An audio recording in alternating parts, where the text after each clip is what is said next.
Jesus é o vulto mais completo da humanidade.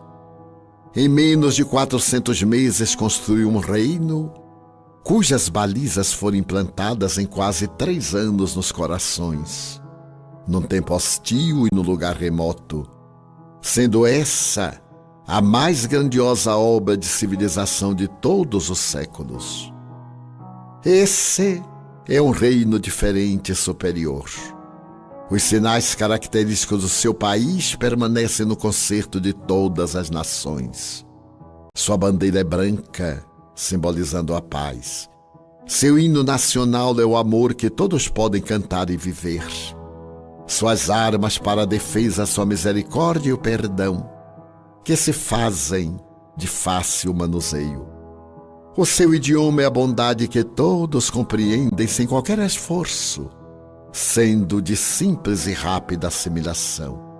Sem fronteiras limítrofes, estende-se por todos os demais reinos, independente ideal, sustentando os sofredores de toda parte, dando-lhes a nacionalidade básica, permanente, expressa na legítima fraternidade que unirá todas as criaturas.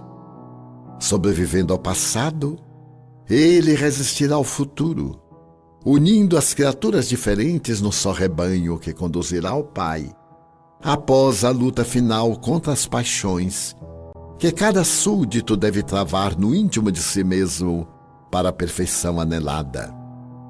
Joana de Ângeles.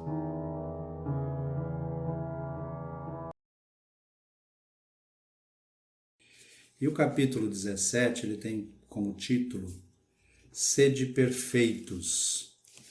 Sede perfeitos, como perfeito é o vosso Pai que está nos céus.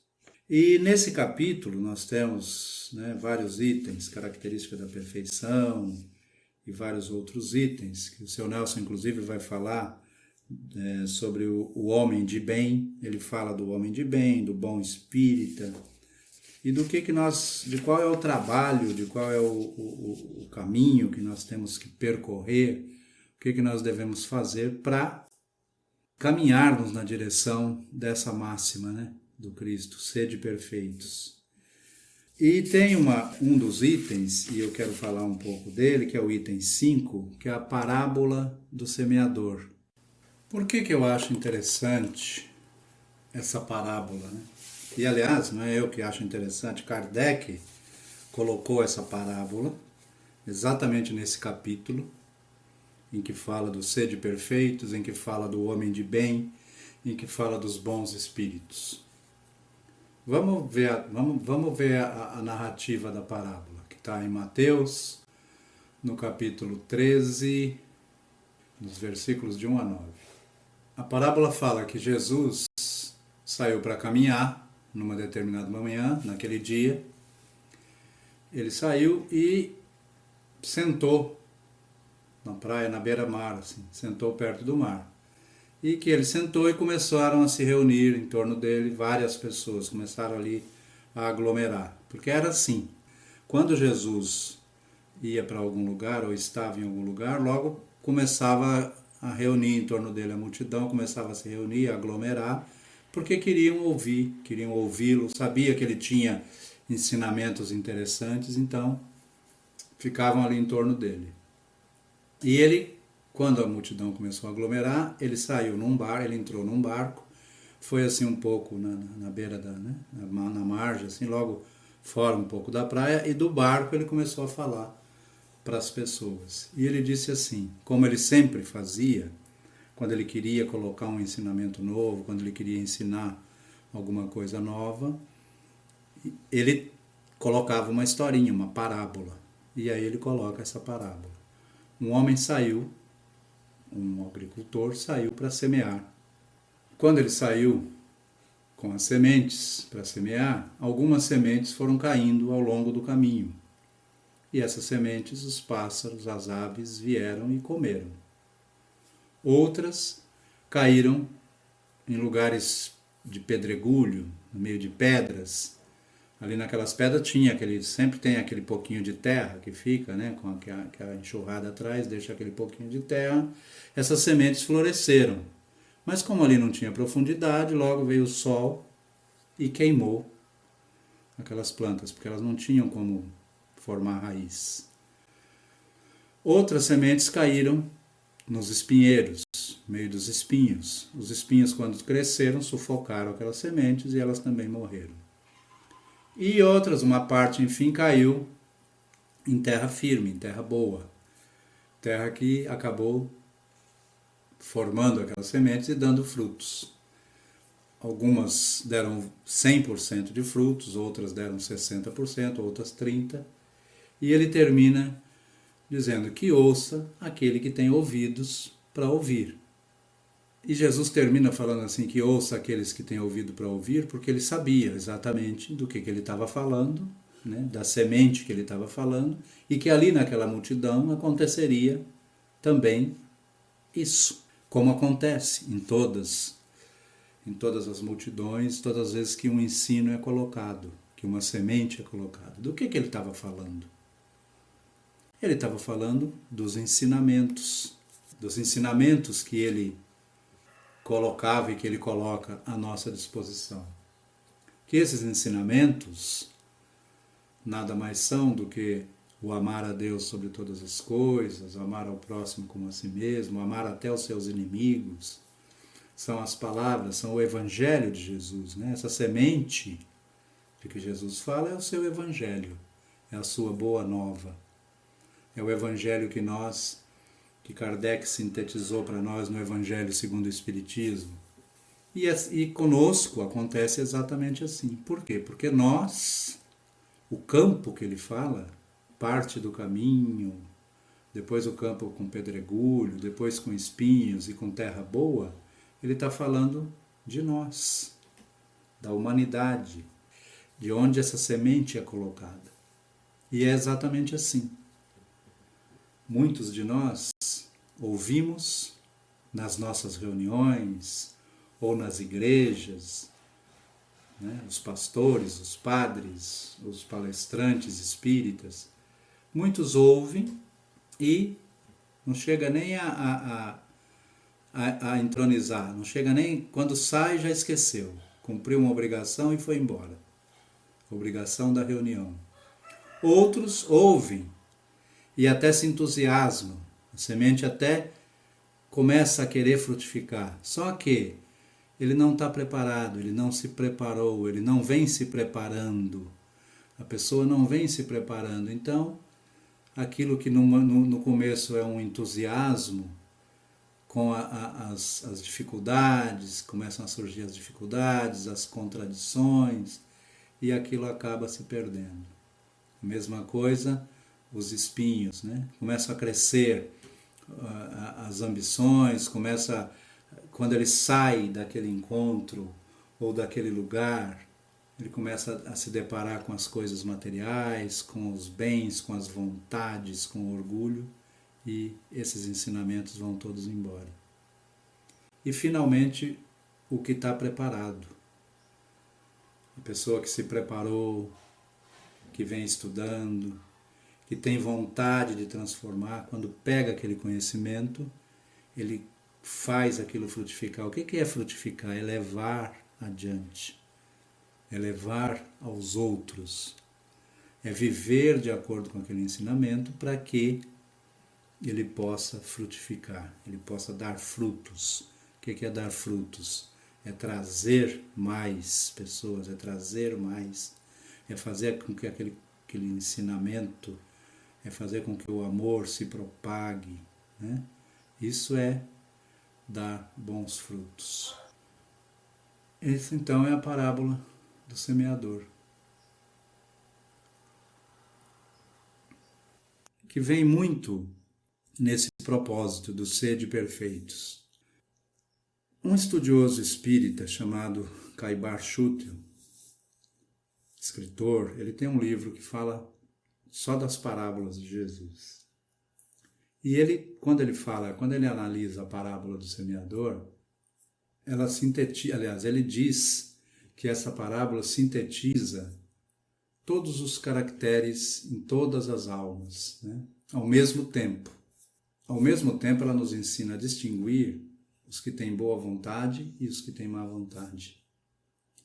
Quando Jesus fala da semente, ele está falando dos ensinamentos da palavra de Deus, dos ensinamentos, da lei de amor, da lei que abrange a religião, a ciência, a filosofia, da doutrina, da moral, inclusive dos profetas, né?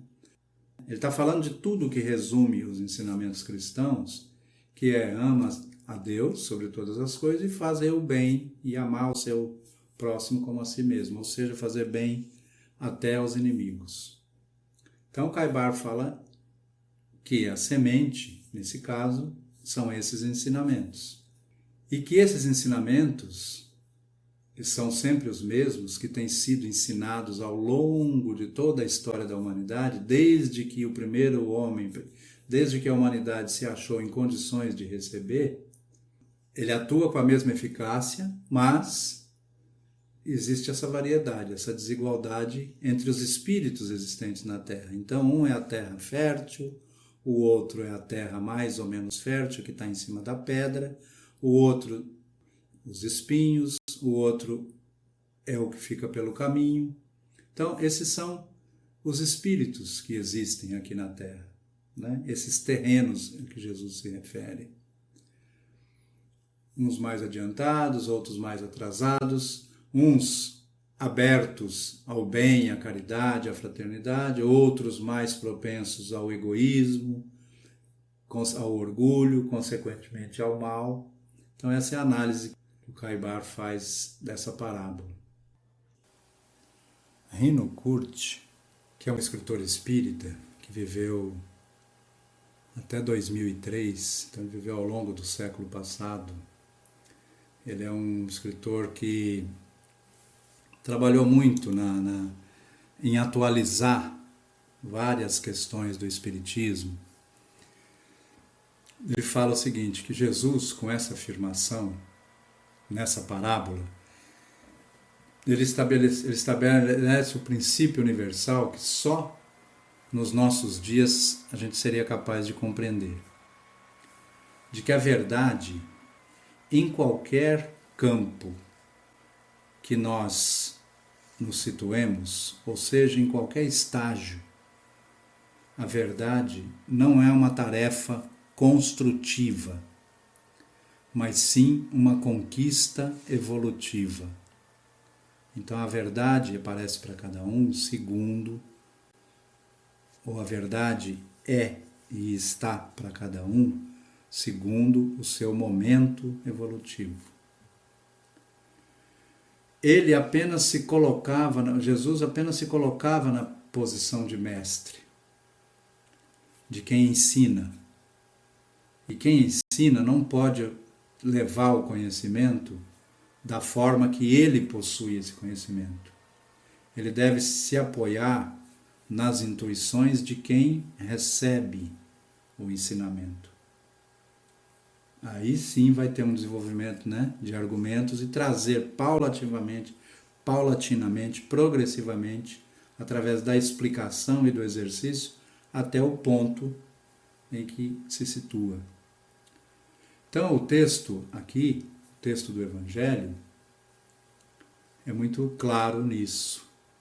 Depois o Rino Kurt volta a falar que em virtude da evolução, que em virtude da nossa evolução, o nosso sistema nervoso guarda os elementos que serviram ao nosso desenvolvimento. Mas, se nós aprendemos e nos acomodamos, nos entregamos à preguiça, se nós aprendemos e não aplicamos o que nós aprendemos, o que acontece é que a nossa mente vai ficar operando só no que já está estabelecido, não no novo que chegou. E isso pode nos despertar para forças interiores, para um estado mais animalizado, né? E aí surgem os vícios, as expressões de violência, de revolta e etc, etc. Então as radiações que nós emitimos são também de vibrações mais baixas. A parte da semente jogada ao pé do caminho, que é comida pelas aves, representa esse ensinamento. A palavra do plano maior recebida sem que se modifique ou sem que desperte a ação. A semente que cai nos pedregulhos, nos espinheiros, representam a pouca base da nossa terra interior. Nós temos pouco, nós conseguimos assimilar pouco, por quê? Porque não estamos bem preparados. Chico Xavier fala isso, que nós podemos nos comparar a um aluno que não tem base, não consegue acompanhar o restante da classe. A semente, no caso da parábola, está relacionada com a questão intrínseca do ser religioso ou de ter uma religião. Ter uma religião é seguir o que o pastor diz, o que o padre prega, o que os palestrantes falam. Ser religioso é modificar-se interiormente para as novas verdades. Essa é a diferença dos terrenos. Então, os terrenos de que Jesus fala nessa parábola são exatamente os terrenos, as condições de cada um. Os ensinamentos contidos nessa parábola nos fazem refletir sobre a função primordial de cada um de nós, na potencialização do outro. Se nós conseguirmos deixar frutificar alguma coisa no campo mental de quem nos ouve, nós estamos semeando em terra firme. Aí o ensinamento, a palavra, a semente dará bons frutos. Que a paz do nosso Mestre Jesus esteja com todos nós. O homem de bem, ele é formado, né? Ele tem a sua formação calcada nesses 16 capítulos anteriores do Evangelho. Então, se vocês estudarem bem e praticarem as lições até o capítulo 16, vocês depois pesquisando o capítulo 17, vocês verão que tem todas as ferramentas na mão para se tornarem pessoas de bem. Eu escolhi aqui um texto do item 3, o item 3 que aborda justamente o homem de bem, que diz o seguinte: o verdadeiro homem de bem é aquele que pratica a lei de justiça, de amor e caridade na sua maior pureza. Se interroga a sua consciência sobre os próprios atos. Pergunta se não violou essa lei, se não cometeu o mal, se fez todo o bem que podia, se não deixou escapar voluntariamente uma ocasião de ser útil, se ninguém tem do que se queixar dele. Interessante isso, hein? Enfim, se fez aos outros tudo aquilo que queria que os outros fizessem por ele. Logo após esse texto, há uma série de afirmações, né, sobre as características do homem de bem. Então, eu gostaria de me fixar aqui nessas questões para nós fazermos uma análise juntos. Eu convido para vocês, nesse momento, que nós façamos juntos uma análise para responder as questões para ver se nos enquadramos, se nós nos enquadramos realmente com pessoas de bem e o que nós já aprendemos com essas 16 lições do Evangelho que vieram até hoje. A primeira questão é a seguinte: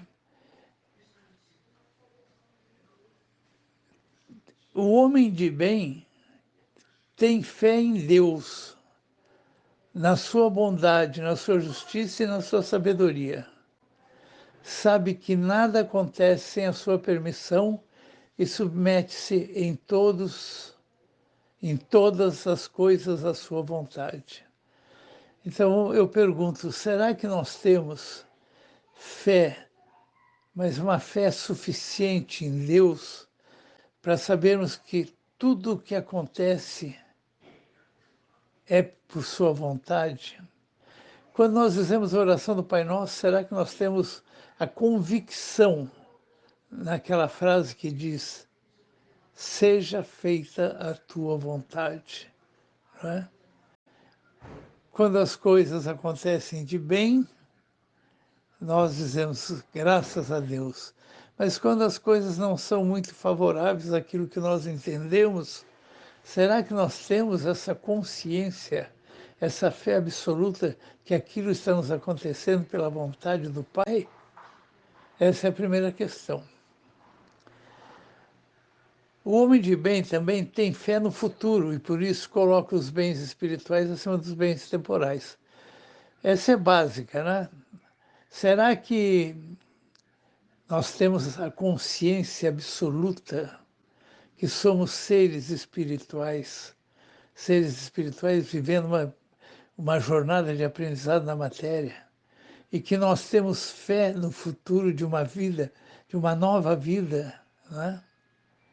E que com essa certeza da nova vida, nós colocamos os nossos bens materiais em segundo plano e deixamos os bens espirituais em primeiro plano? Quanto nós temos dessa consciência? Hein, meu irmão, minha irmã? Quanto nós temos de consciência total e absoluta que a nossa vida continua, que nós não precisamos nos apegar nas coisas da matéria? É coisa para pensar, hein, gente?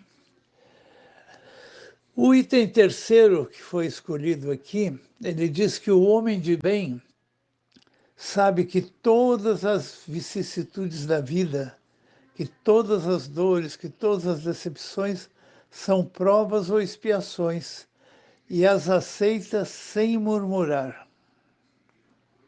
Meu Deus, hein? Nós termos a certeza que tudo que nos acontece, inclusive as dores, nossas decepções, fazem parte do nosso aprendizado, né? Fazem parte da nossa evolução espiritual, né? Eu ultimamente tenho passado por uma experiência bem dolorosa, né? Assim, de dores no corpo, dores na perna, essa perna que eu quebrei jogando bola, né? E essas dores são para mim evolução espiritual. Olha que quanto eu tenho que ser evoluído para entender isso dessa forma. É. O homem possuído pelo sentimento de caridade e de amor ao próximo faz o bem pelo bem, sem esperar recompensa, paga o mal com o bem. Então ele não espera recompensa e paga o mal com o bem. Toma a defesa do fraco contra o forte e sacrifica sempre o seu interesse à justiça. É uma questão que para nós que estamos encarnados no nosso dia a dia nem sempre nós levamos isso ao pé da letra, né, meus irmãos? Sacrificar sempre o nosso interesse pela justiça, né? Pela verdade. Interessante. A quarta questão fala que o homem de bem é bom, é humano e benevolente para com todos, sem distinção de raças nem de crenças, porque vê todos os homens como irmãos. Esse é um assunto que hoje em dia está muito em voga, né?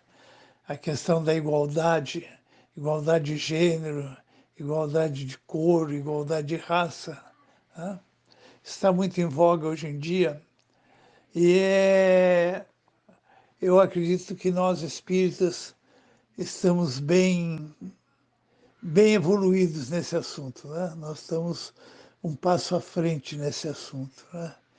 Acho que não pode se admitir um espírita que não veja todos os homens como seus irmãos, né?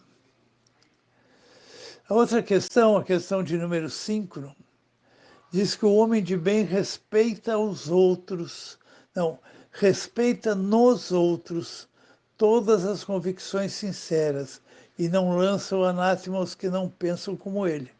Quer dizer, então, o homem de bem entende as diferenças de ideias, as diferenças de convicções, né?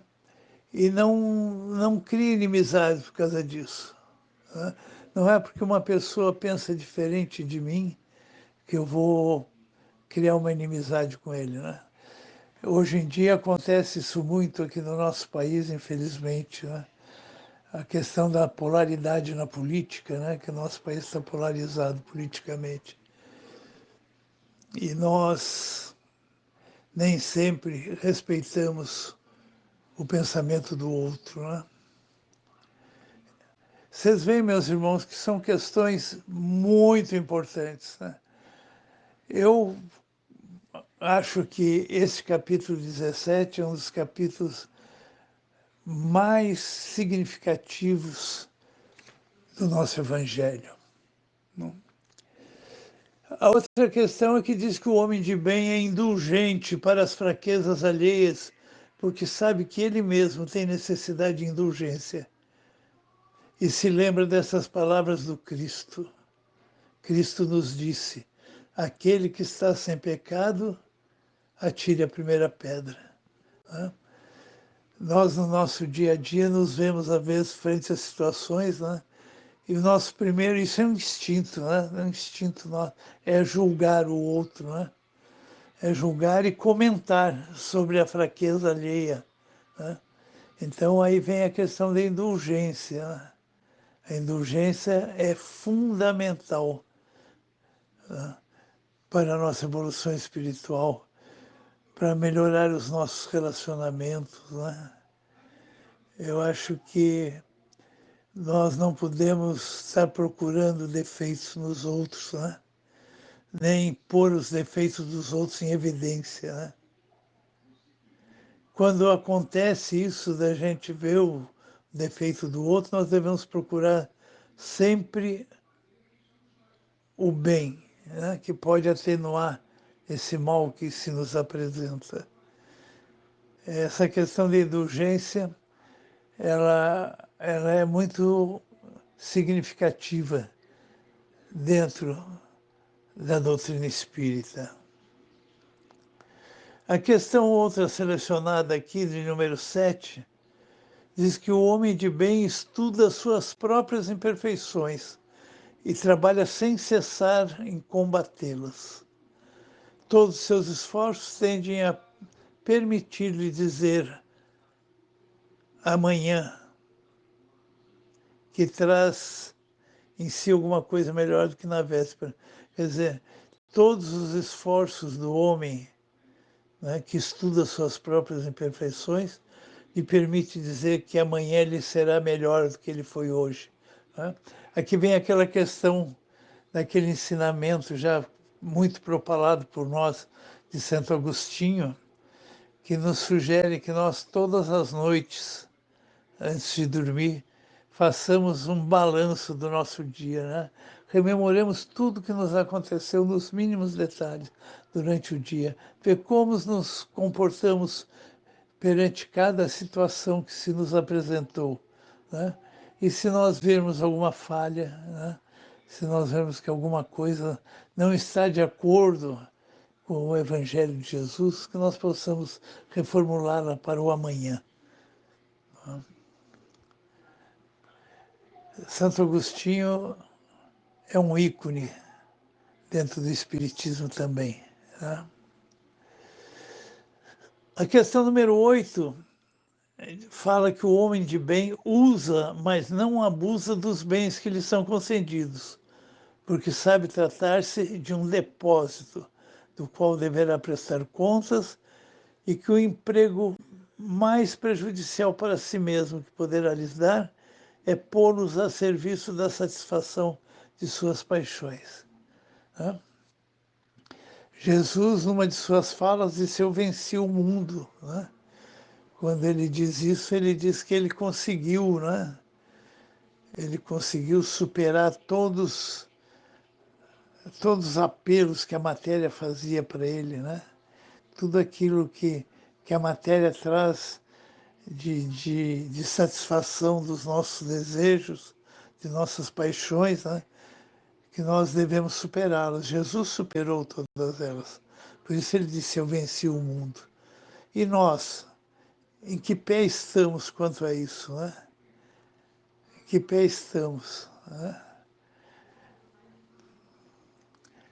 Questão número 9. Se nas nossas relações sociais alguns homens se encontram na sua dependência, trata-os com bondade e benevolência, porque são seus iguais perante Deus. Então, como é que nós, nas nossas relações sociais, nos comportamos? Né? Se nós estamos na dependência de nossas paixões, nós estamos na dependência